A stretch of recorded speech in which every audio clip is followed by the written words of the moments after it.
Hi there, my name is Nicole, and I am a blogger who writes about wellness, mental wellness, emotional, financial, all of the things. So if those topics are of interest to you, I invite you to now go ahead and click the subscribe button, the like button, if you're already sure you're going to love this video, and please also set your notifications so you know when I upload. In today's video, I am going to talk to you about 4 books that I read over and over again and that I've really enjoyed that help with my personal mental health and wellness journey. So if you would like to, you can check out my blog. My blog is www.lovedandlistenedto.com. The link will be in the description box below. Okay, so the first book that I will tell you about today is by the late and very, very great Dr. Maya Angelou. This book is the Complete Poetry book. So as you can see, I have several pages dog-eared of some of my favorite poems by her. And I actually bought this book a few years ago when I was going through a very common but very saddening life situation.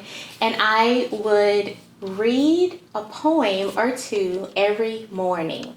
And it kind of became my routine to have this book. I had this book on my countertop next to my tea, and every morning I would make myself a cup of tea and I would read from this book. And I would also read from another book of hers that I don't have next to me, but I also have a copy of the poem Phenomenal Woman, and it's just that poem in the whole book, and I would read that poem aloud to myself every morning and then read something from this anthology as well.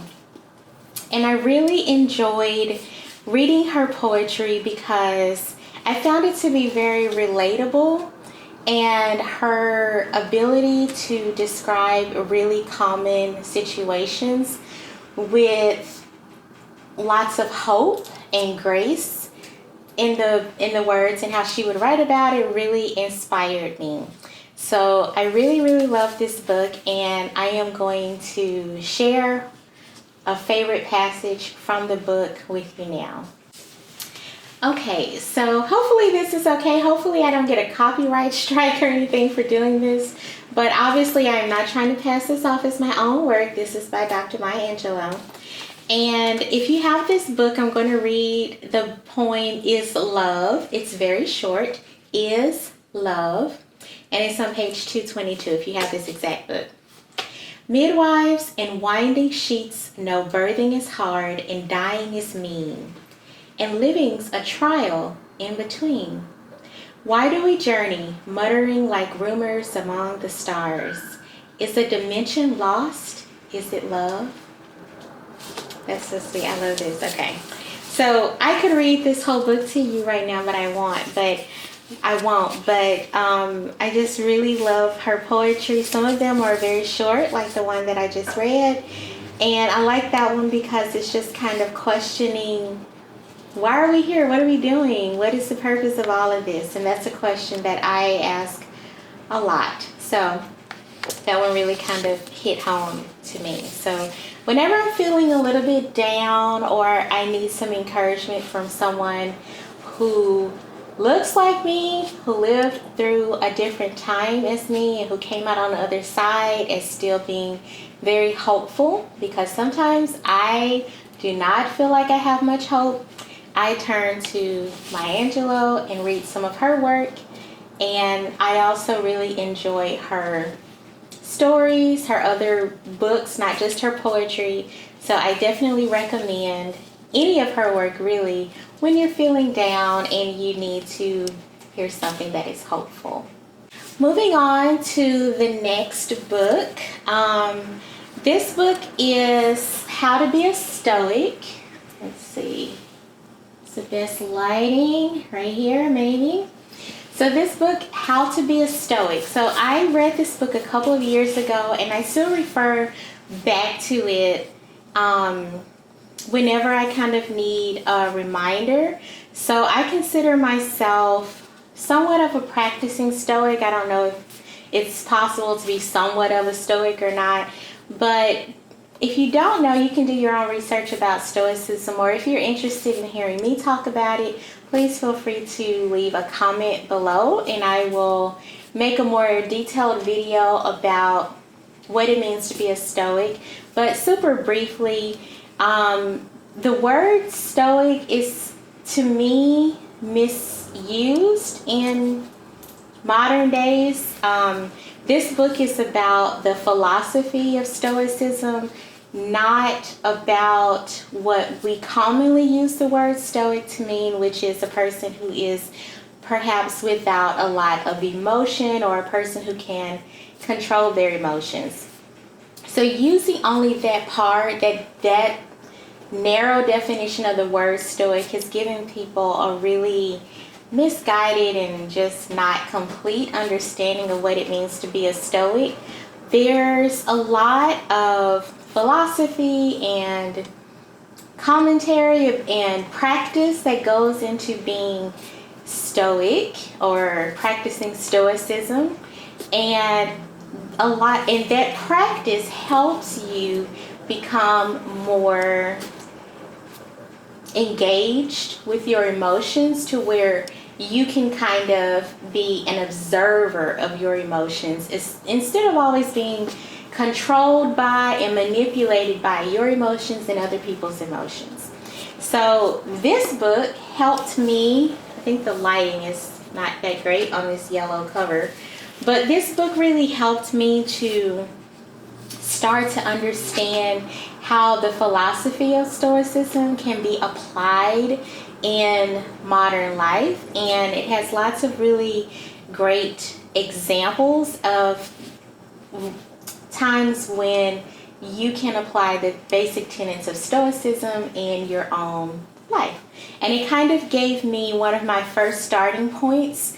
I also read a book by, I think it's Marcus Aurelius, probably butchering the name, but called Meditations, and that book is also really good to just help you kind of understand how a person who's practicing Stoicism approaches things in their day, and how through practice you can, like I said, separate a little bit your experience of life from the emotions that you have in response to life. And then through practice you can actually bring those back together and have a really well-balanced, emotional, wonderful life, but still not being ruled by your emotions. So that was probably word soup. I hope you understand what I meant. If you like, I will make another video. Leave a comment below.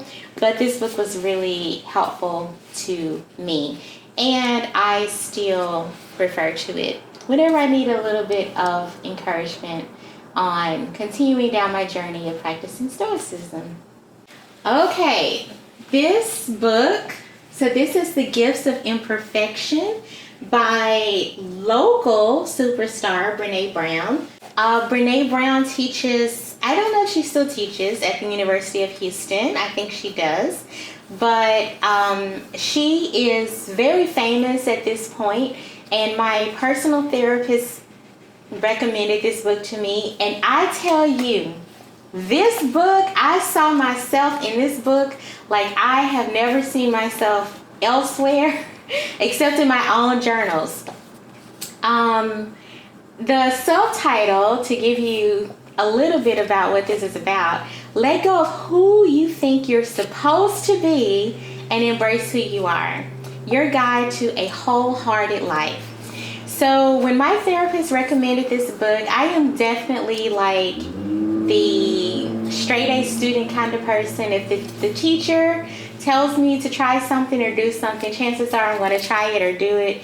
And this book was a really great recommendation from my therapist. I actually ended up reading it in, I think, mostly in one day. I just inhaled it. I started reading it, and I was like, oh my gosh. It's short. It's only a little over 100 pages.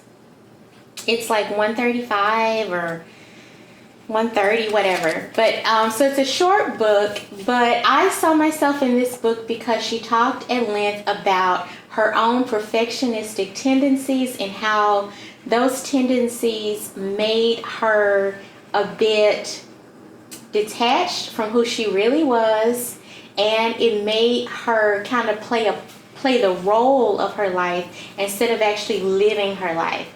I am incredibly guilty of that.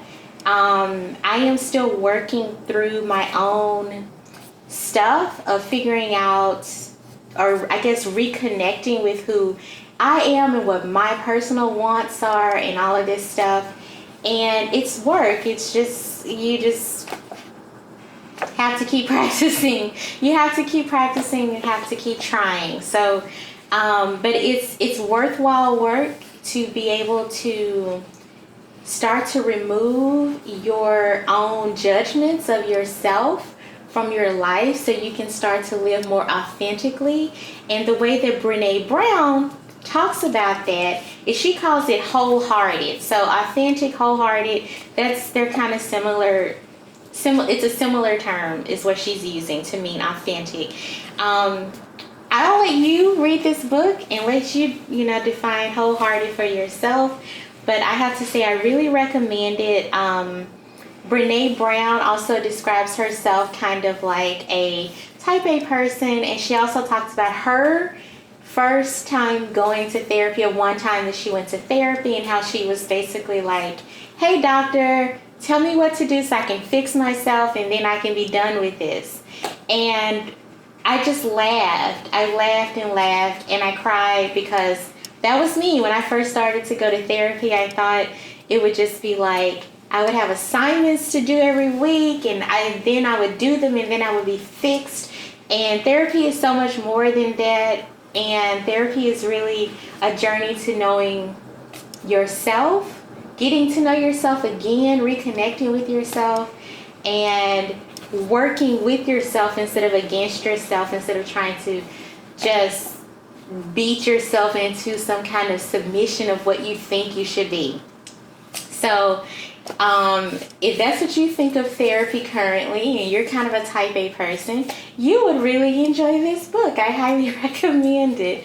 Yeah, really good, really great book. Highly recommend it.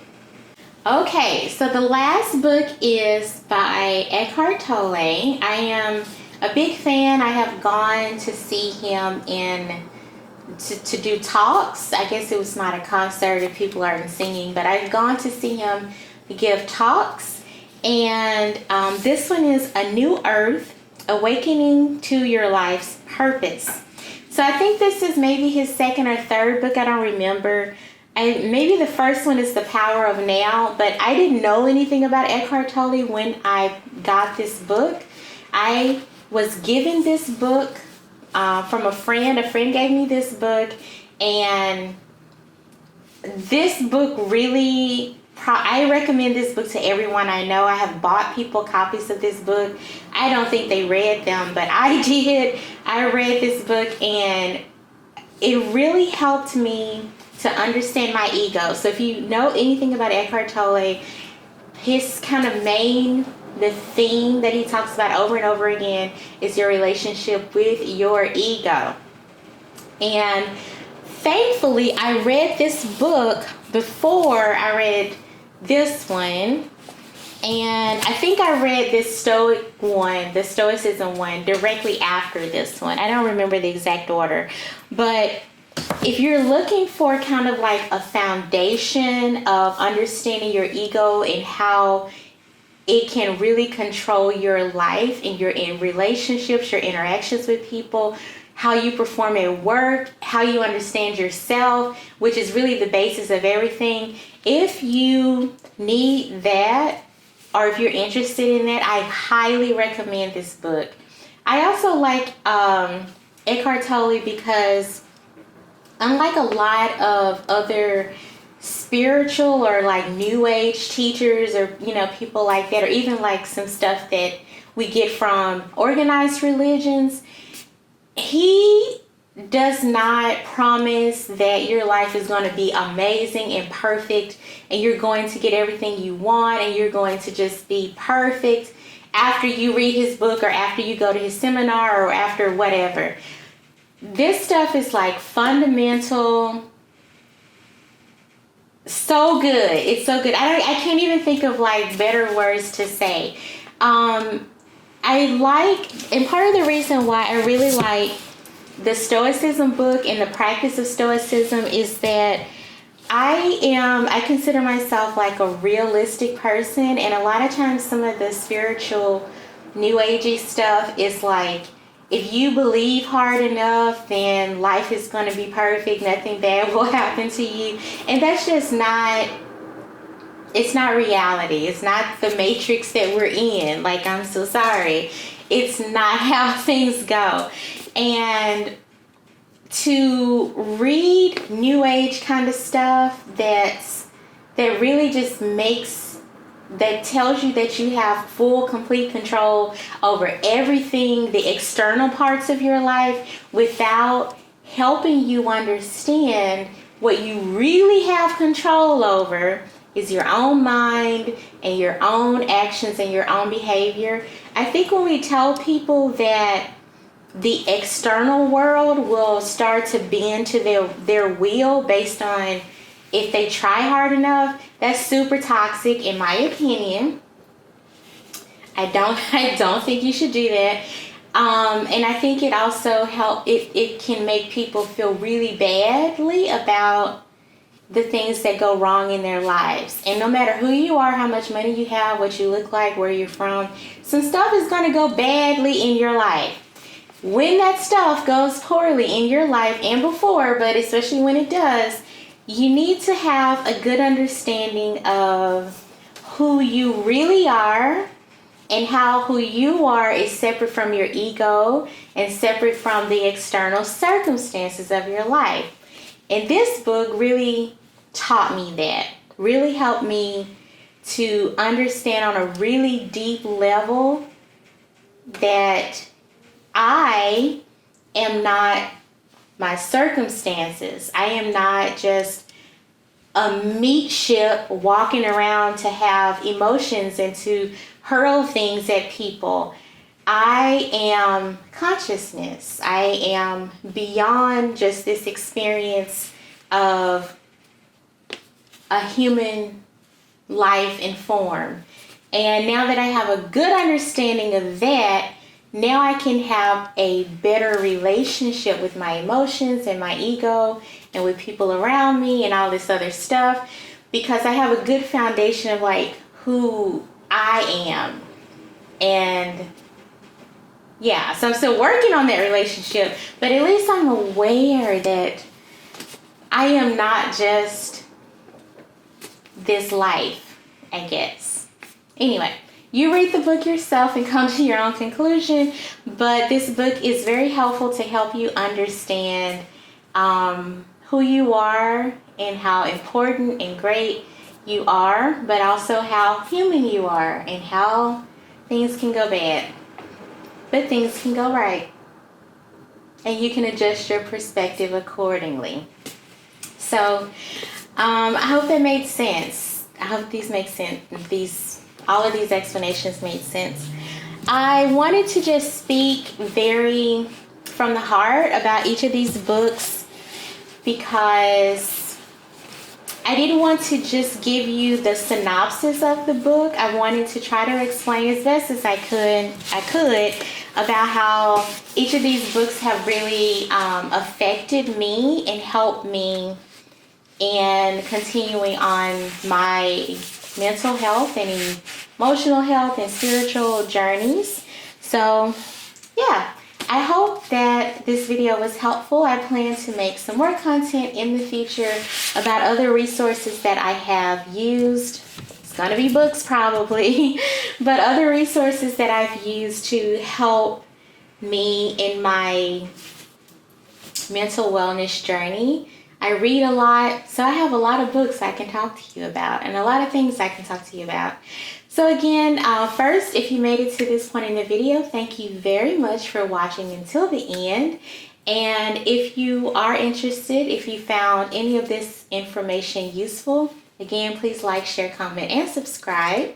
And also leave me a comment below and let me know which book or which resource you've used recently to help you in some part of your wellness journey, whether it's mental, emotional, financial, whatever. I'm always looking for new suggestions and I would love to hear from you. So with that being said, thank you very much again for watching. I will see you in the next video. And until then, I hope that you are loved and listened to. Namaste.